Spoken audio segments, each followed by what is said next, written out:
Listen, and thanks for watching. And I want to thank you for tuning in. This is Miss Howard's segment, but she is out of town and asked me to cover for her. And want to thank folks for tuning in and really appreciate you following us. And I'd like to say a happy birthday to my son, Kenyatta Pearson. He's in his late 50s now, 23, yeah. And I want to tell him that I love him, and I think think the world of him. Um, I wish I could have been a better father, and I'll try to keep working on that and being a better grandfather. Um, Wanted to talk today, in keeping with the theme, uh, was some discussions about just kind of the things that are going on, and I want to kind of interrelate them to heart disease and gun violence and a few of those things. Um, and I want to say that I want to thank everyone for watching and listening to Believe Radio. It's a 24-hour gospel channel, and I am very blessed to be able to have a spot here in a format that allows me to do some things I've wanted to do for a long time. Um, and I always try to tell people that things change. The more things change, the more they remain the same. And just wanted to kind of have this discussion with folks. Um, they had a discussion around like gun violence is 1 in 5 people have experienced gun violence, and I asked GBT chat again. That's my little thing going to artificial intelligence about it, and one of the common themes that this research shows is that that kind of a statistic can be misleading, and it may mean different things to different groups. So even within this culture of gun violence, definitely a race plays a difference. I want to thank. Uh, I was working out in Oakland, and I'm really kind of concerned about going back into the gym. So I do a lot of my workouts outside, and got a chance to meet a group of black men of color that do calisthenics outside, but it's always a really interesting conversation, and all different perspectives and ranges. And we had an African American Trump, and the liberal, and so it was really interesting. We kind of focused on gun violence, and his particular mantra was that he felt that this particular administration was trying to take away his right to a gun, and it went some other places, but basically that was the print of it. And my response to him was that it's really easier for a young African American to get a gun than it is for him to get a job or an education or a loan. So just kind of thought about that, and we always talk about statistics, and the number of people that this refers to is this 1 in 5. And the statistic is unique for me is because it resonates with me. I am one of that 1 in 5 that's been touched by gun violence, with my granddaughter being murdered. So it does impact me. So I gotta do a deeper dive into the literature to see what they were talking about. And I really want to thank our guest last week, Mr. Barry A. Evans, and his perspective into prostate cancer. His organization is called Baseline Prostate Cancer Awareness Foundation. He says, "Not to know is bad, but not to wish to know is even worse." That's from an African proverb. And we had a really interesting discussion last week about prostate cancer in men. And it again got me to thinking about That's the number. He said the number 2 cancer in men. So, FYI, it was a great talk. And so, one of the things about these kinds of data points is that a number of people in the U.S. are sometimes directly or indirectly impacted by gun violence. And for me, the statistic that I think about, and I don't know how true it is, I'm going to research that, but I asked him. I said when an individual, in this case, 20 years ago, really high rate of gun violence because of the drug wars. And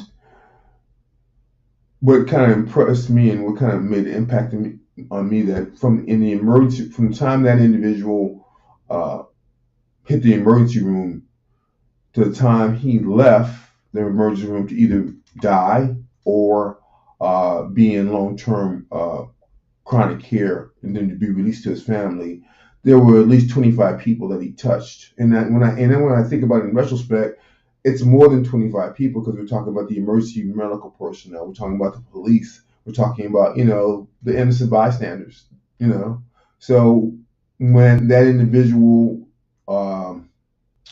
man or woman is shot, the impact is over-wrenching, and it's a lot to do with trauma too. So just kind of the thought process about that. And one of the things that was discussed in the American Journal of Public Health in 2017, an estimated 19.6% of adults in the U.S. reported experiencing some form of gun violence, either personally or through someone they know. This can include incidents of gun violence that resulted in injury, as well as incidents where a gun was used to threaten or intimidate someone.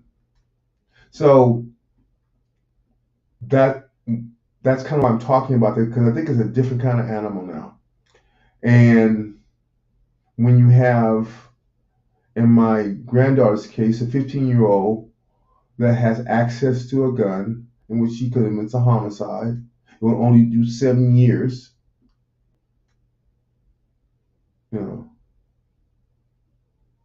Andre the murderer will only do 7 years, and then he'll be released. And we've just had a level of carnage from that. What's the answer? I don't know. I really don't know. I know that it doesn't make me feel good or make my family feel good or all the people that loved her feel good. But what do you do? And what also I think we need to do is kind of do a definition on gun violence, and it can vary, and some of the stats can be like influenced by several factors, including location, demographics, socioeconomic status of the population being studied. In addition, some experts argue that the 1 in 5 statistic may be an overestimate, while others believe it may be an underestimate. So that's why I say it depends.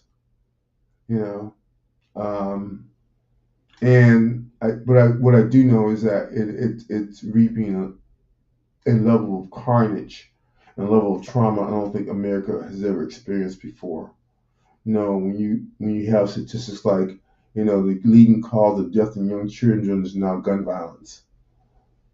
The leading cause. So there's two schools of thought: take all the guns out or arm everybody. There's no middle ground. Either you need to remove all the guns off the streets or you need to arm everybody.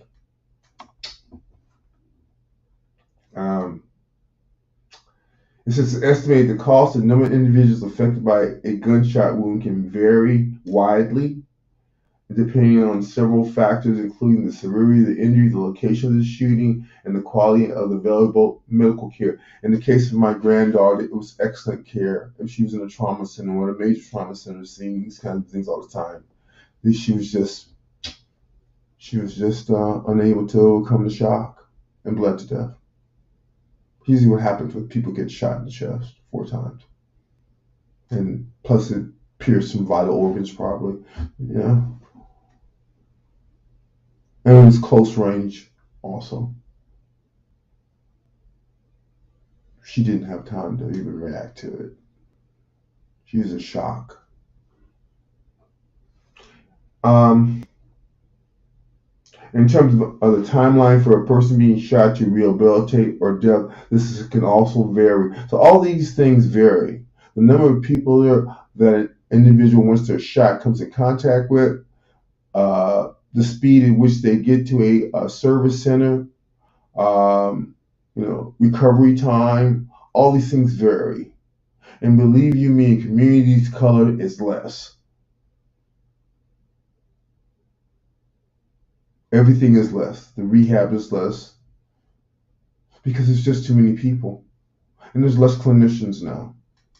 That's what COVID, in my mind, that's what COVID did. COVID took away a number of clinicians that probably would have stayed another 5 years to work. And even if they weren't culturally competent, they were able to do, basic management care, blood pressure, diabetes, you know. So now it's just not whether it's the right care, it's whether you can get access to it and whether the person is doing is competent enough to manage, a lot of moving targets in the case of the people that I see. So, um, and according to the Centers for Disease Control, uh, there were approximately 39,000, let's call it 38,000 deaths from firearms in the United States in 2018, which represents a rate of 12.0 deaths per 100,000. In addition, these deaths, they were estimated to be over 100,000 non-fatal firearm injuries. So people that die, people that get injured by a weapon in rehab, from levels of paralysis to I'm painting a picture because I want people to understand what guns mean in a community, what it means for me as a clinician, what it means for the social economic picture of having to take care of someone that has multiple injuries and their families, because we have to introduce that discussion around trauma and PTSD and depression and anxiety. And I bring this up because recently, and I'm thinking of three cases in particular. A young African American man was shot for going to the wrong house to pick up his brothers. And I think it's quite sad. Uh, both the cases. Young lady drives into a driveway, makes a mistake, drives out, and individual sits on the porch and shoots at her, killing her. And then the last one, we've all done it. We went to a shopping center or a restaurant and went to the wrong car. Honest mistake. Even the car might be the same car. You go to the car. Oh, not mine. This guy started shooting at him. Young teenager. Super athlete, gymnast, full of life. Now fighting for her life. That's what's just concerning. And I do appreciate everyone tuning in and checking us out. Our TV is growing. I think that we're really working and trying to be a honest, ethical, data-driven, information-driven station. And that's what I have to be, and that's what I'm about, and that's why we talk about the data and the information, and because I think that's really what people need to understand. Now, they also talked about the cost associated with gunshot wounds can be significant both for the individual and the society. Well, yeah. Wouldn't you think that? Yeah. It says these costs can include medical expenses, lost productivity, and the cost of law enforcement and criminal justice, according to a study published in the Journal of Health Affairs. The total cost of firearm injuries in the U.S. in 2010 was estimated estimated to be $174 billion. What could we do with $174 billion? What could we do?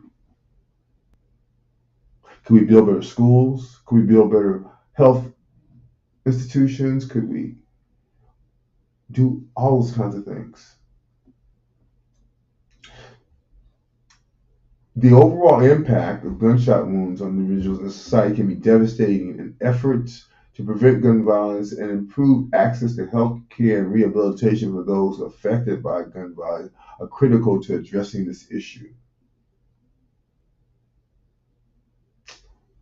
That's the kind of discussion that we need to start having, because right now we're in denial and a lot of babies are dying. Again, number one killer in America now of young children and young adults probably, it's gun violence. Not mumps, not measles, not COVID.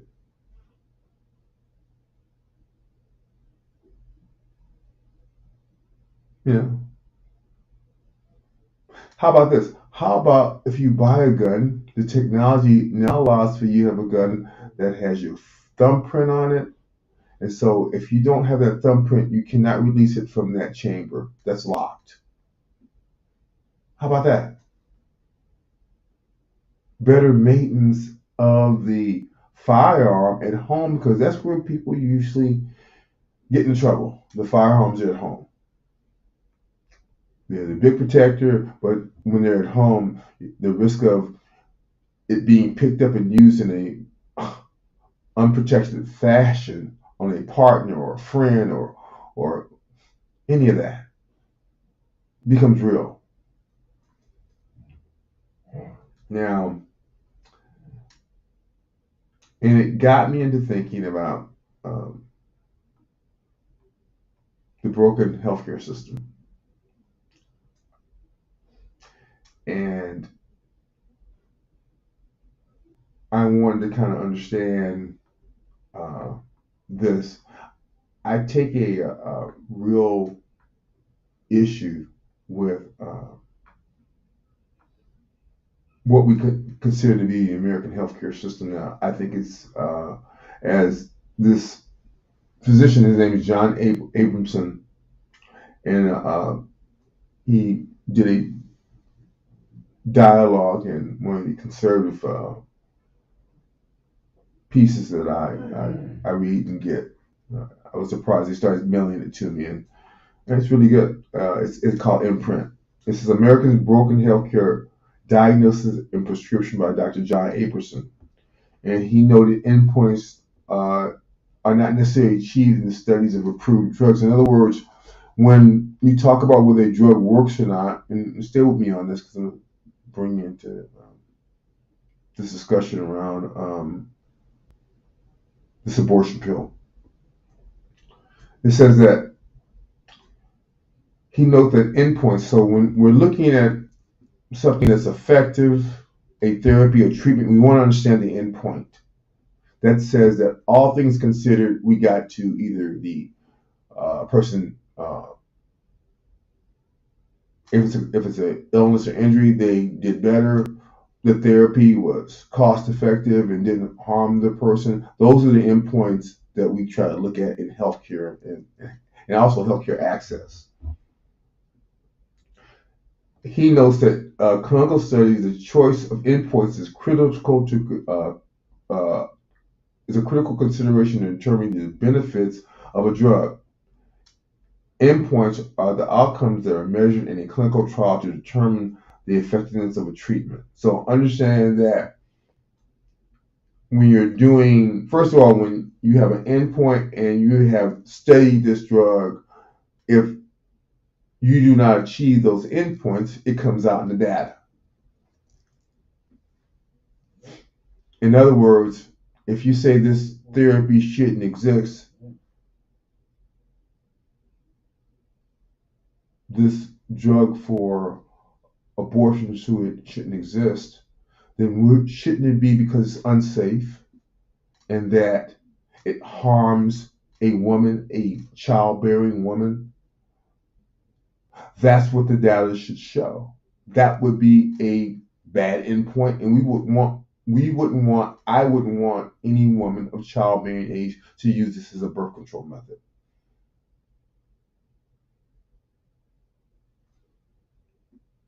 It says endpoints are the outcomes that are measured in a clinical trial to determine the effectiveness of a treatment. The appropriateness of endpoints in a clinical trial depends on a number of factors, including the condition being treated, the mechanism of action of the drug, and the expected therapeutic effect. So, in other words, if Mistipidol, I always butcher it. If that's not a good drug, then there's going to be plenty information that shows it has it because it's been on the market for almost 20 years and there's a record of being studied and a record of a safety profile. So if in 20 years this drug has, if you treat 100 people, 2 people have a problem with it out of that 100, that's a good safety profile. So endpoints can be divided into 2 categories, primary endpoints and secondary endpoints. Primary endpoints are the main outcomes that are being measured in the trial, and they are typically chosen to reflect the most important aspects of the disease or condition being treated. Secondary endpoints are additional outcomes that are measured in the trial and that may provide additional information about the effectiveness of the treatment. So, if there's a problem with this drug, if this judge who has no clinical background, if so, he should let us know because that's what he should be evaluating when he attempts to remove this drug or access to this drug for women that are in states that still allow abortion. And so, let me be clear. I'm for a woman's right to choose. I am for a woman's right to choose. I am not for men determining whether a woman can have a child or not. That should be something that she decides with herself, her partner, and her medical provider. No one has a right to force a woman to carry a child. This is not this is not slavery, I hope. And we have to readdress this because a lot of these decisions are being made by men about women's bodies. And it goes back to that male patriarchal dominant issue that is a world problem. That's why young girls can't play soccer in India because their fathers and their brothers want to have them married. So one of the ways they fought this is to become involved in the sports athletics, in this case soccer. So we need to redirect this because my granddaughters now live in a world where they have less rights than my sisters or my mother or even her mother maybe. We may even go back to the 1950s now. 1950s was women fighting for their rights still. So the primary endpoints are the main outcomes that can be measured in a trial. They are typically chosen to reflect the most important aspects of the disease or condition being treated. Secondary endpoints are additional outcomes that are measured in the trial, and they may provide additional information about the effectiveness of the treatment. For the endpoints to be appropriate, they should be clinically relevant, meaning they should reflect meaningful changes in the disease or condition being treated. They should also be measurable, meaning they can be reliably measured and quantified. In addition, uh, the endpoints should be sensitive to the effects of the treatment, meaning they should be able to detect changes in response to the drug. So I would hope that the judge or judges have understood the endpoint of these particular drugs, understood the studies in which these drugs were involved, in terms of the length of them, in terms of the quality of information collected, and the endpoints.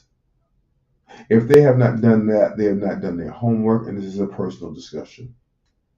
It has nothing rooted in science or measurable quantitative science, which is what we should be doing here. Again, if the studies are showing that women are dying from this particular use of this drug, that they are having irreparable harm, they can't have children again, then this is a bad drug.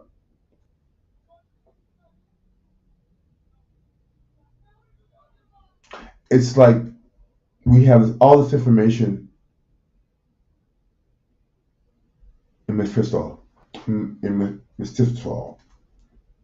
but we don't have any information long term about COVID and the effect on fertility.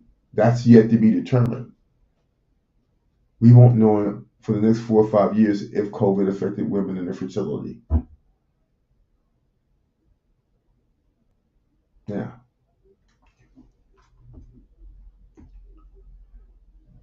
The appropriateness of the endpoints in a clinical trial is often the subject of discussion and debate among researchers, regulatory agencies, and patient advocates.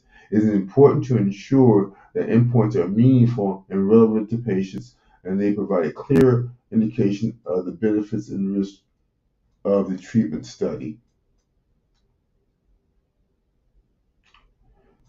6 weeks is not enough time for a woman if she no longer wants to carry a child. Mifepristone is a medication used to induce abortion in early pregnancy. It is known as the abortion pill, or RU486.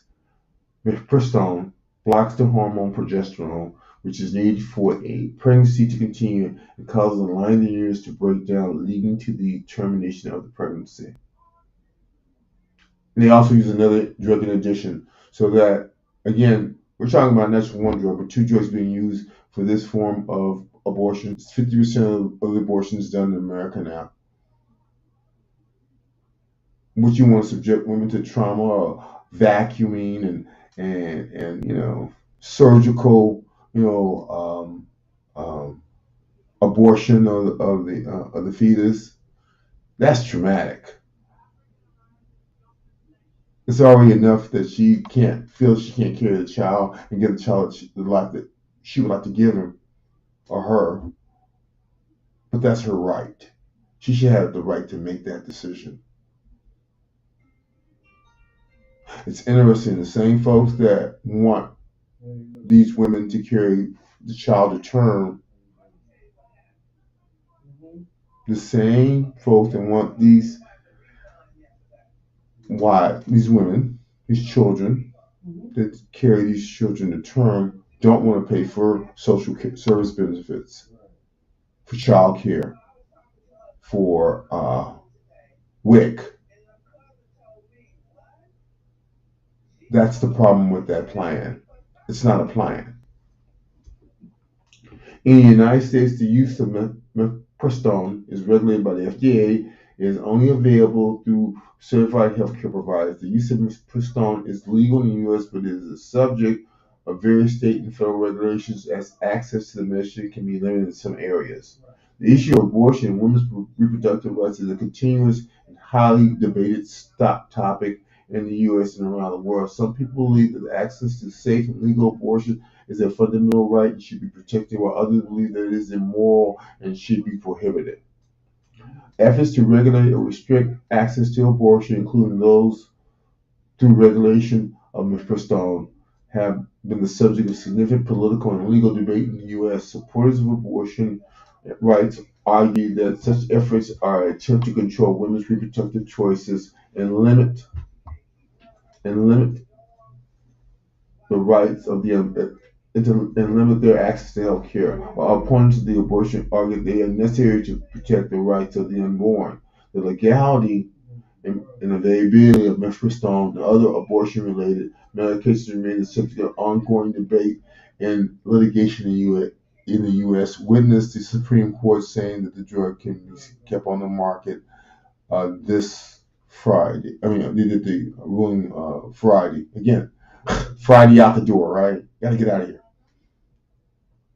But these are the same folks that gave you the removal of Roe versus Wade. So now, but this is a systemic issue. It was designed. These are judges that were handpicked, and this has been the playbook for the Republicans for a long time. Now they have it. So now they have to own it now because this is what they've created. But they didn't ask the women that this was going to be.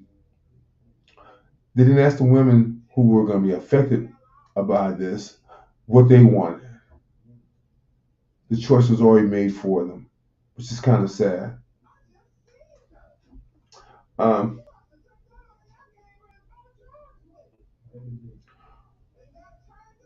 one more thing, and I kind of want to. I am in active clinical practice, and been seeing a lot of hypertension in women, and hypertension in general, but in women in particular, and underdiagnosed, undertreated. Uh, and I just wanted to emphasize to women that heart disease is the number one killer. I'm going to end the show with a discussion by Barry Evans. Barry Evans taught me a lot last week on prostate cancer. I want to thank him, and we need to support him. He's a very intelligent black man.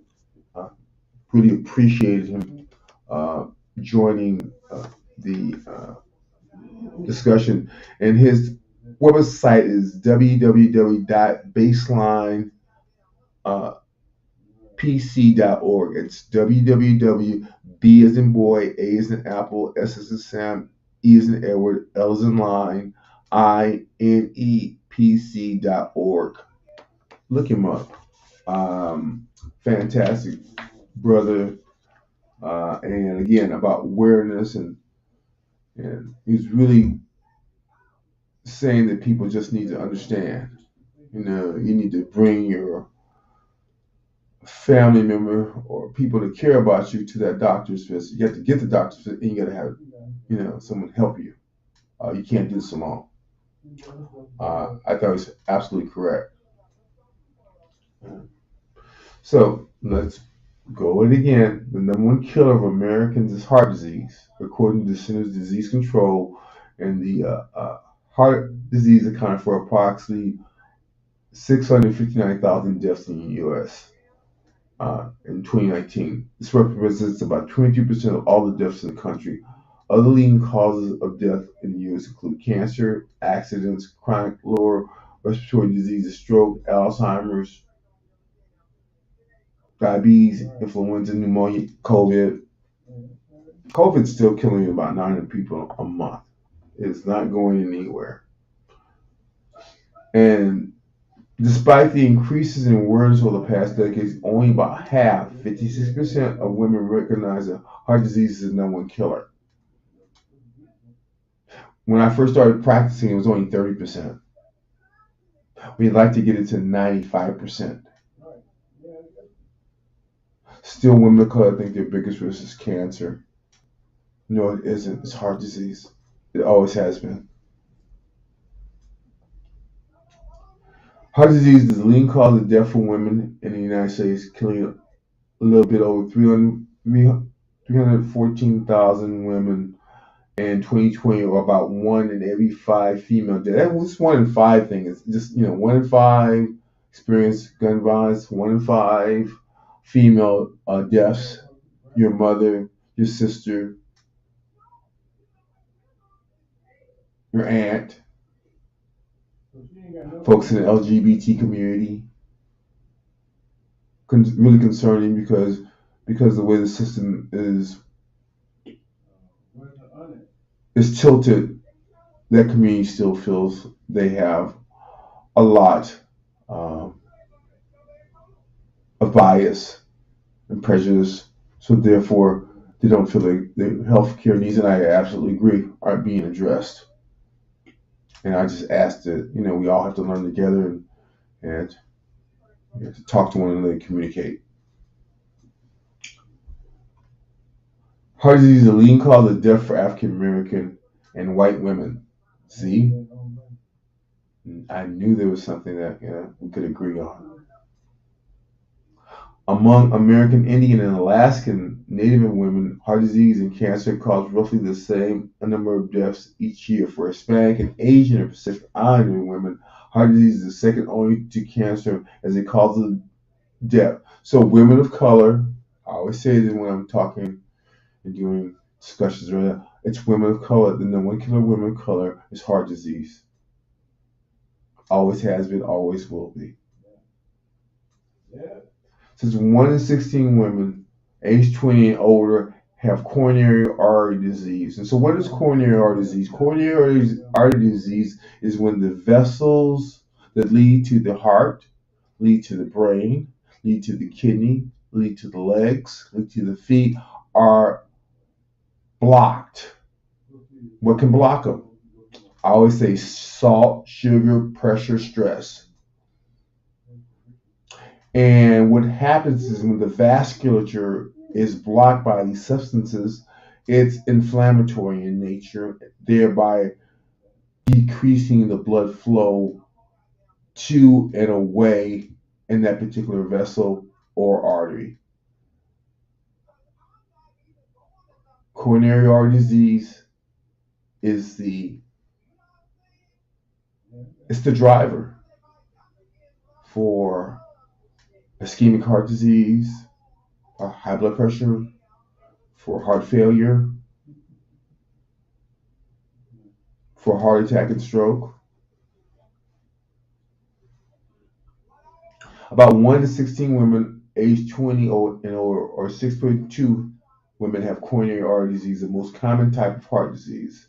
About 1 to 16 white women, or 6.1, black women 6.5, and Hispanic women 6%, and 1 in 30 Asian women. And why I'm saying this, because when I first started practicing, there was a discussion around racial differences in healthcare or social determinants, which is the issues around food, clothing, shelter.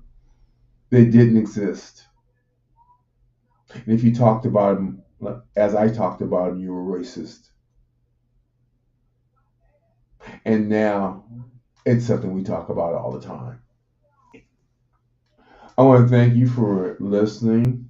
I want to thank the Eyes of the Conscious Soul, Ms. Howard, for lending the slot and letting me come in and have some conversations with everybody. I want to thank my Facebook family. Appreciate y'all. And just want to thank everybody for being who they are. Since 49% of African American women age 20 have some type of heart disease like clogged arteries in the heart, arms, or legs, history of stroke, high blood pressure, angina. I said to you, I've seen a lot of women of color with heart disease issues. Poorly controlled blood pressure, they're having to bring back a week later to make sure the blood pressures are coming down. Some of it has to do with compliance, some of it has to do with the right medicine, some of it has to do with the fact that they need to understand it's lethal, it's silent. That's the big take home message with heart disease. It's lethal and it's silent. And I always say that we don't know the expiration date on our organs, and some of us are moving closer to that expiration date. Some of us are moving farther away from the expiration date, and some are in the middle. Where are you at? Where you at? And here's a few unsettling statistics. And so the American Heart Association, the campaign on red, it says that cardiovascular disease kill. And I want to say hello to my sisters, Francesca and Tricelina, and her husband, uh, Kaylee, my niece, Kaylee, my great granddaughter, all my great daughters, Kaliza. I got I have girls. There's something else. I love them to death. You know, you can see yourself in your children, and the girls that I have, they're just like me. They're just male. They're just female. Oh, I love it. It's amazing to see them. Very bright and inquisitive and just like they're gonna be good. It says cardiovascular disease kills more than 50,000 black women annually. Stroke is the leading cause of death among black women. The story that I tell that when women get cancer, they go get their treatment, particularly African American women in church, they get cancer treatment, and they're usually able to come back to the church. It's the women that have heart disease, have heart attacks and strokes that tend not to come back to church because of mobility problems and it's everything. So this is among women ages 20 and older, nearly 59% have cardiovascular disease. Only 39% of women are aware that chest pain can be a sign of heart attack. Only 33% recognize that pain spreading to the shoulder, neck, or arms is another potential heart attack sign. It's really kind of interesting because women of color and women present heart disease, acute issues atypically, not typically. So typically is men with chest pain, shortness of breath, sweating, that kind of thing. Women of color tend to present as nausea, neck pain, just the feeling of, impending doom. There are true stories, again, me practices where I've had my female patients get up, fix their husband dinner, get the kids out to school, manage some other stuff before they leave to go walk the dog, come back, and then go to the hospital. That morning they had already had a heart attack or a stroke. And I say about this is that if you don't take care of yourself, you can't take care of anyone else. That's what you have to be about. And some of the good things are that, I'm going to close with some health tips, and we'll talk a little bit about prostate cancer in men because I think that's really one of the bigger discussions now. Says that among black women ages 20 years and older, nearly 58% have high blood pressure, and only 20% of those women have their blood pressure under control. Only 20%. 20%. Only 20%. So you take 100 women, only 20% of those women have their blood pressure controlled if they have it. If they have high blood pressure. That's what I'm seeing. That's what I'm talking about this. What are the symptoms of heart disease? And the reason why I'm talking about this is, again, I have to, in my clinical day, I only have so much time. I have to put my energy in what I think is going to be the major issue for my population. And if I can prevent them from having a heart attack and stroke by lowering their blood pressure and total lifestyle changes, then that's the order of the day. That's what we need to be doing. That's what we have to do. We don't have a choice.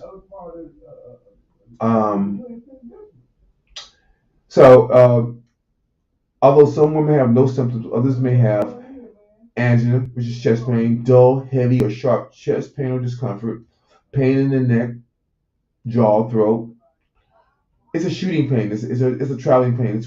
It's weird. It's not like neck pain. It's just this is a different pain. Pain in the upper abdomen or back. Like sometimes a wraparound pain. And then you have to think about if the aorta is so under so much pressure that you have an aortic dissection, or do we miss a triple A an abdominal aortic aneurysm, which is a ballooning of the aorta. Um, Again, so these symptoms may happen when the woman is resting, she's just doing her general activities. Women may also have other symptoms, including nausea, vomiting, fatigue. Uh, Sometimes heart disease may be silent and not diagnosed until you have other symptoms or emergencies, and that's why for especially care, we're missing a lot of atrial fibrillation, we're missing a lot of enlarged heart disease, religion, and then coronary disease related to uh, the heart's inability to keep up with the needs of the body from either from arrhythmia, from heart failure, or heart enlargement. That has to be done by testing, echo, and stress tests. Confirmation of blood pressure should be done if you really just are scared. Is ambulatory blood pressures, where they measure your blood, put you on a machine, measure your blood pressure, and if your blood pressure is over 130 over 80, doesn't go down at night, which it should, then you have high blood pressure. Um, and again, heart attack, chest pain, or discomfort of the upper back or neck pain, indigestion, heartburn, nausea, vomiting, extreme fatigue, upper body discomfort, disease, dizziness, and shortness of breath. And one of the things I want to have a real discussion about is really the ignoring of uh, nausea and epigastric pain, uh, because it can be mimicking heart attack and stroke. The same symptom, indigestion, can be mimicking heart attack and stroke. So you just have to be mindful of that. That it could be both. You could be having indigestion and a heart attack. Again, the arrhythmias. This is a fluttering feeling in uh, chest, palpitations. Sometimes those people need pacemakers. Heart failure, shortness of breath, fatigue, uh, swelling in the lower legs and feet, and sometimes you just have to go to the ER, get seen, take some of the fluid off, stop your heart from beating like a drum, slow it down. But that it shouldn't get to that. We need to be being proactive as opposed to being reactive. And what are the risk factors for heart disease? High blood pressure, talked about it. Again, normal blood pressure is 120 over 80. And as you start moving from 120 over 80 to 130 over 80, it makes you that mild carrier of blood pressure. Anything 130 over 80, you don't want the medicines immediately. You do ambulatory monitoring and cardiology, and if those numbers are still high, they need to be treated because it's a silent disease. You don't feel chest pain or shortness of breath or headache or anything like that.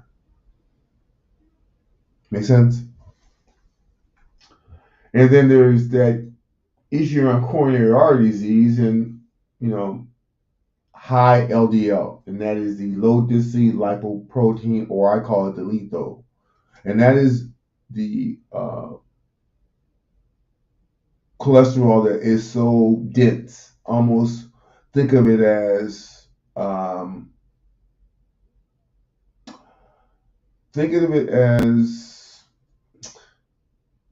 let's say dense in the form of fat and grease that stick to the inner lining of your vessels.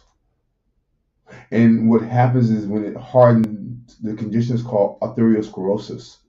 Again, narrowing the diameter of the vessel, which leads to coronary artery disease, which leads to ischemic heart disease, leads to heart attack and stroke or heart failure. That's what it leads to. Smoking, stop. Risk factors, right? If you're smoking, you're mixing this pressure with this sugar, fat, salt, and then you're throwing in tar and nicotine, which has about 400 different things in it. Of we need not mention everything from chocolate to salt.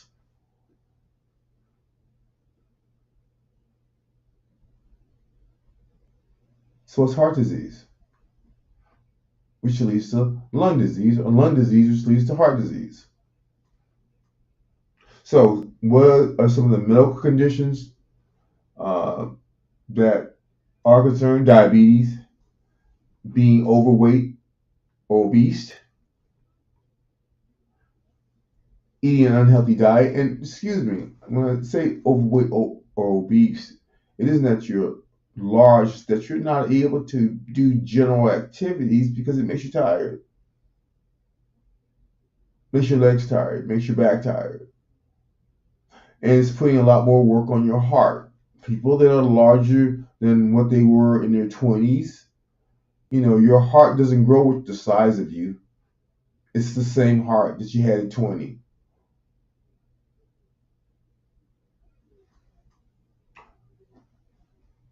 Eating an unhealthy diet, hopefully we get a chance to talk about that. Physical inactivity, most uncommon, COVID, all this stuff, but people weren't active before. I'm blaming on COVID. Drinking too much alcohol, and that's a big one there.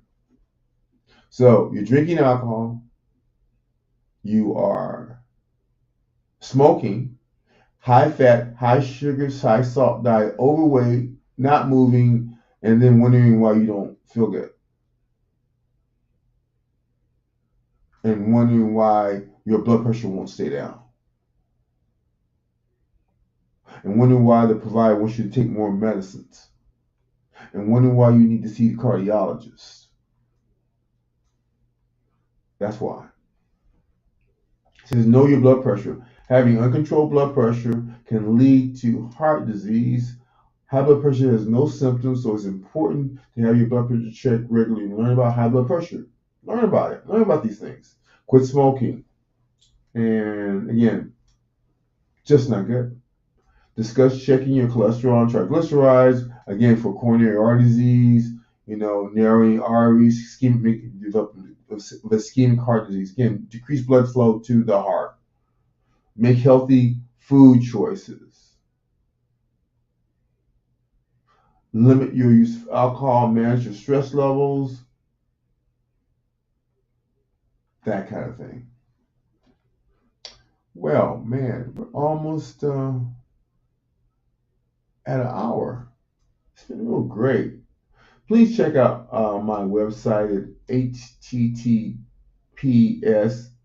do the slash, and then www.educationisthebestmedicine.com. That's at https and the two dots and slash www.educationisthebestmedicine.com. Miss Howard is being featured, and again, I think that she's an interesting woman. My website leader, Edie Akamoto, thank Edie for putting the website together. Really appreciate her. Again, appreciate my family and my grandchildren, and want to say a special shout out to just everybody that made this possible.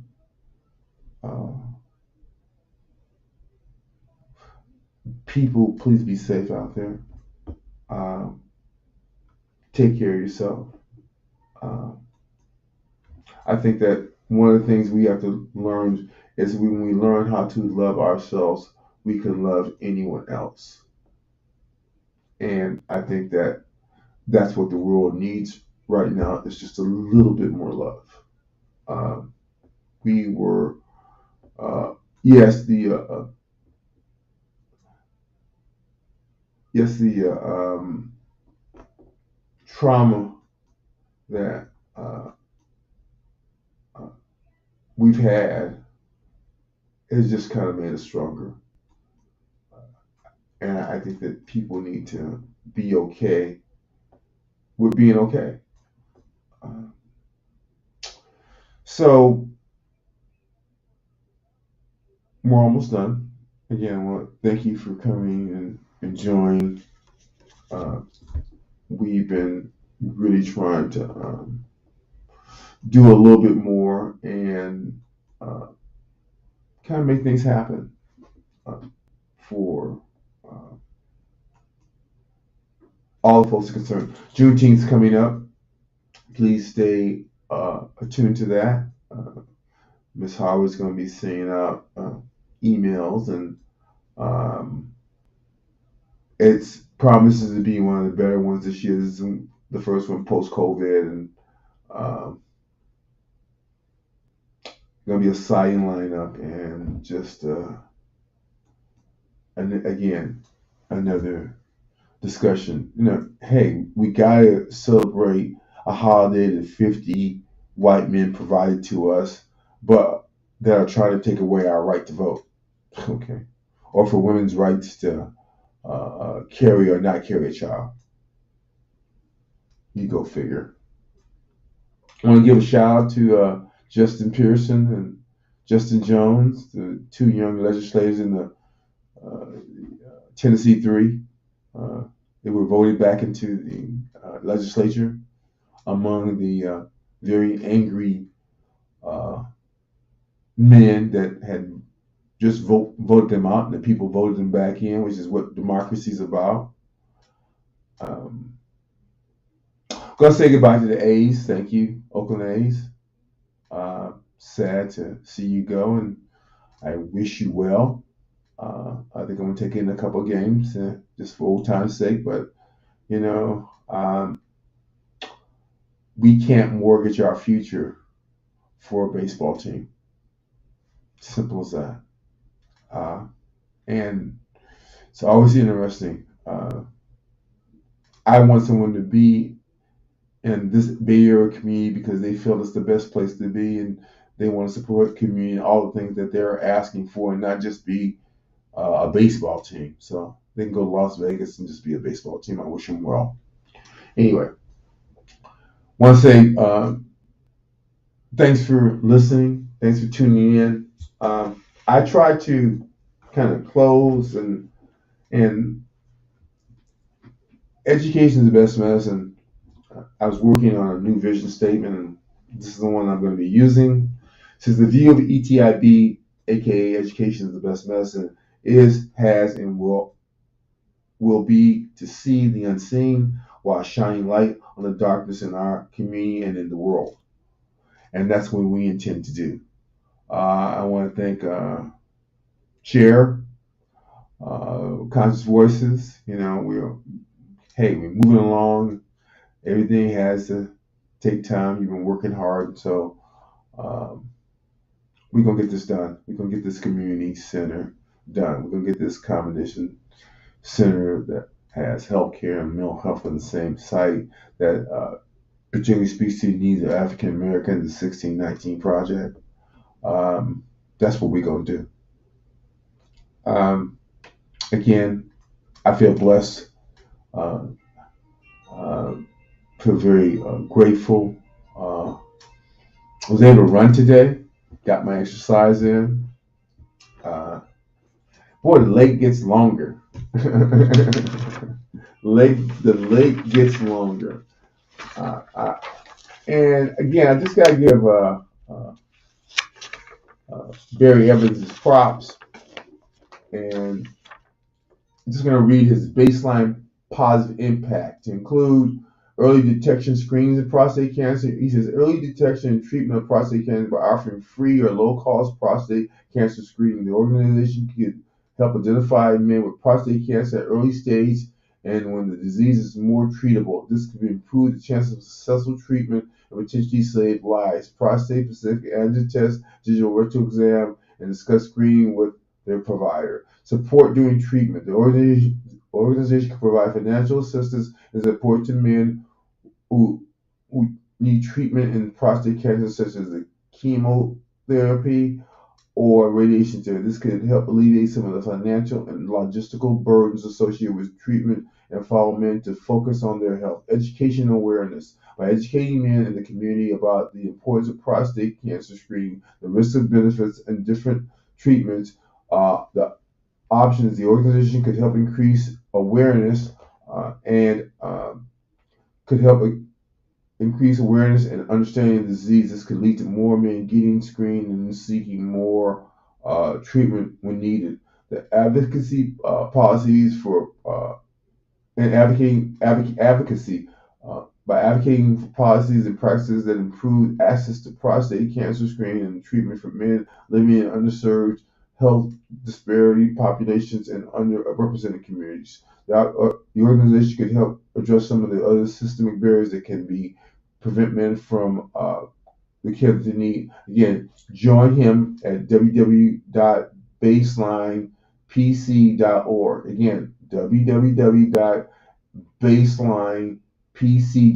Baselines in capital letters too, and .org is in capital letters. So let me go again: www, capital B, capital A, capital S, capital E, capital L, capital I, capital N, capital E, capital P, capital C .org, O-R-G. Latch on to Mr. Evans's website. Give him a call. I want to thank everyone for watching the show.